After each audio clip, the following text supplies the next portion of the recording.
Por esta razão, dobro os meus joelhos perante o Pai,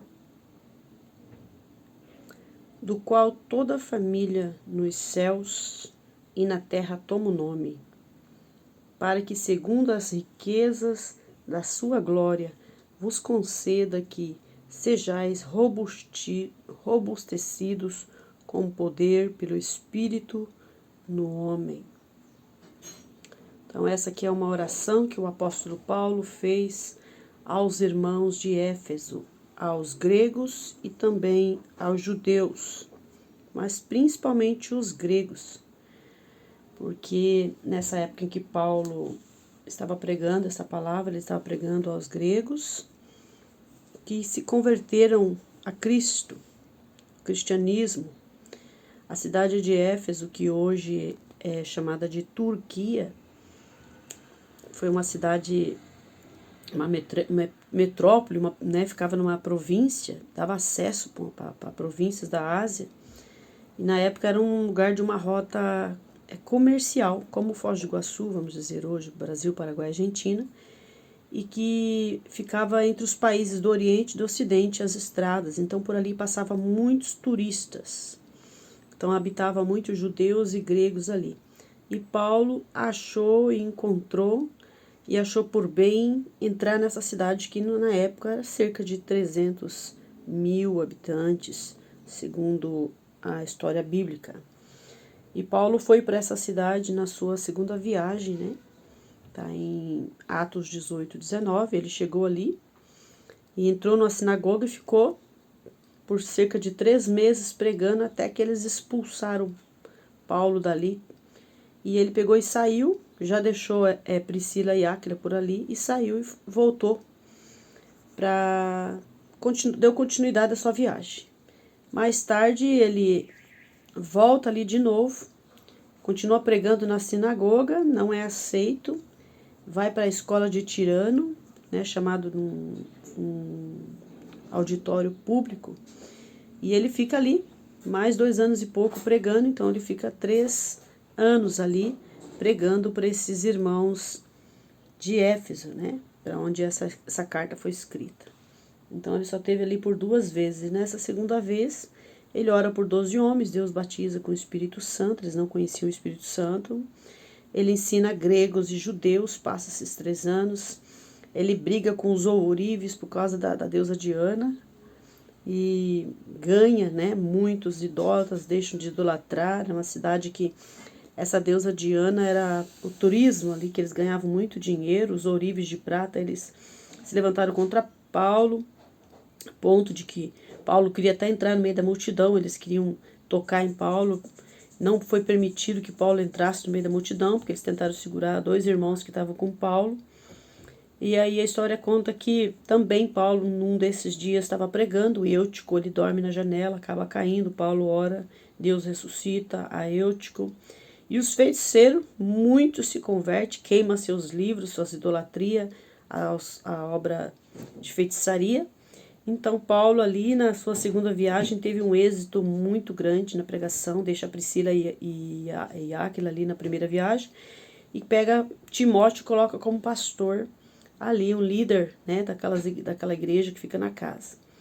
Então ele inicia essa carta dizendo para esses irmãos, quando ele fala nessa carta, Paulo está em Roma, numa prisão fria, sofrida, e aguardando a sua condenação já para a morte. Ele escreve não só essa carta de Efésios, mas Colossenses, Filipenses e também de Filemon. E essa carta é enviada para lá, né, pela história, por Tíquico.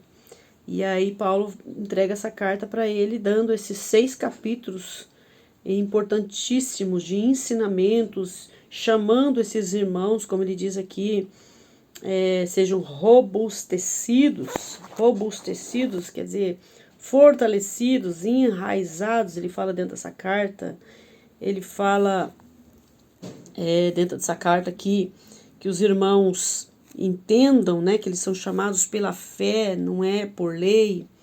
Ele tenta colocar na mentalidade desses irmãos que eles estejam enraizados, né? Ele fala, por causa disso, por esta razão dobro os meus joelhos perante o Pai.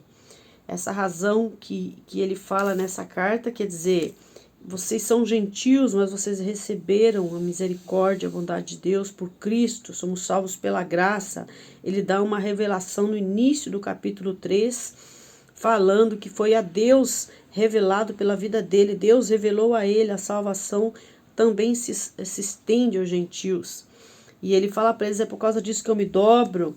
Por quê? Porque ele mostrou a verdade para eles, que Deus uniu os judeus e os gregos, uniu todos os povos, não tem a escolha de Deus para os judeus e a perdição para os judeus, para os gregos.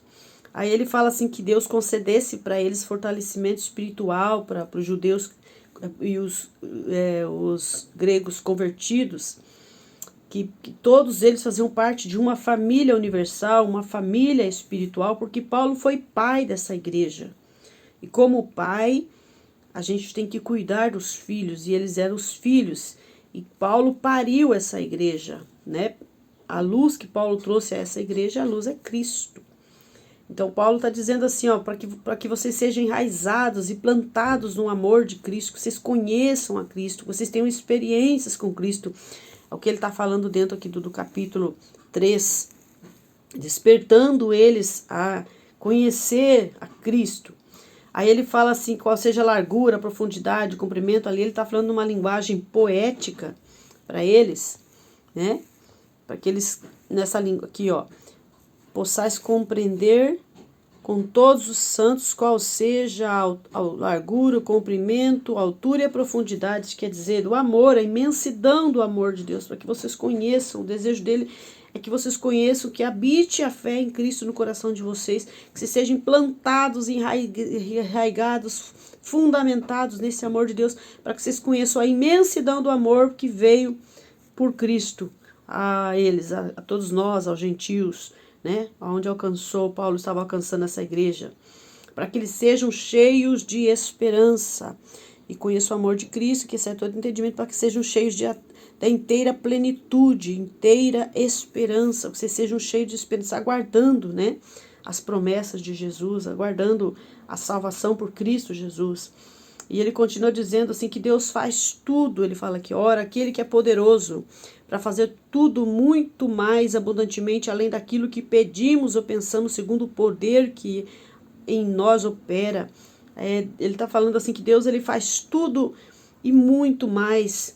E ele está dizendo assim que Deus estaria respondendo às orações deles e também estaria respondendo a oração de Paulo, porque ele inicia esse versículo 14 dizendo que por causa deles, por causa disso, por causa dessa salvação, por causa da misericórdia, por causa, né, ele fala aqui no versículo anterior, portanto vos peço que não desfaleçais diante das minhas tribulações, porque Paulo estava preso e eles eram uma igreja ainda, uma igreja bebê, uma igreja imatura. Então Paulo estava preparando eles, porque Paulo, como ele inicia o capítulo aqui, ele diz aqui no capítulo, por essa razão eu, Paulo, prisioneiro de Cristo, que ele está dizendo assim, que ele é prisioneiro de Cristo, ele estava na mão de Nero para ser condenado, mas ele considerou-se estar na mão de Cristo, porque é o objetivo de Cristo que ele morresse em Roma, e Jesus avisou isso para ele.